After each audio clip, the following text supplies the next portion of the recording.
আরেকটা হচ্ছে আপনার এই যে বড় ডিগেন্ডার যেটা 4 লিটার আসবে, 4 লিটার একদম বড় একটা সাইজের ডিগেন্ডার 4 লিটার আসবে। এটা হুম, যদি সিঙ্গেল কিনেন একদম 18,500 টাকা। হুম, অনেক হেভি, সিঙ্গেল নেবেন 18,000 টাকা। হুম, শোপিস সাজিয়ে রাখার জন্য 4 লিটার চাইলে আপনারা ঘরে রাজকীয় ভাবে রাজা বাদশার মতন এগুলো ব্যবহার করতে পারবেন, চাইলে আপনারা সাজিয়ে রাখতে পারবেন। আচ্ছা কেউ যদি এর সাথে গ্লাস অ্যাড করতে চান অ্যাড করতে পারবেন। এই যে এখানে লেখা আছে আপনার এই যে মেড ইন পাকিস্তান। এগুলো হচ্ছে পুরনো অ্যান্টিকের মাল এগুলো বুঝছেন। হুম, এগুলো মেশিনে আবার নতুন করে বব করা হয়। ইনশাআল্লাহ কানিজ এন্টারপ্রাইজে আপনারা যদি কোনো কিছু নিতে আসেন হুম, বা কোনো কিছু দেখে পছন্দ হয়, এটা মনে রেখে দিবেন যে কানিজ এন্টারপ্রাইজের ফটোগুলো একবার অথেন্টিক। এটা গাওয়াদানি, এটার প্রাইস দিব মাত্র 2500 টাকা।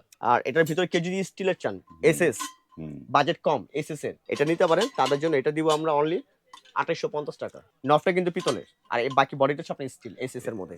এটার ভিতরে আপনারা রং চা রাখেন, দুধ চা রাখেন, কফি রাখেন, ব্ল্যাক হুম, কফি রাখেন, গাওয়া রাখেন, শরবত রাখেন, যেটা আপনার হুম, ইচ্ছা পারপাস এটা ইউজ করতে পারবেন। খুব সুন্দর, এগুলো হচ্ছে রাজকীয়, এগুলো রুচিশীল এবং ইউনিক একটা আইটেম। এটার প্রাইস দিচ্ছি আমরা 5800।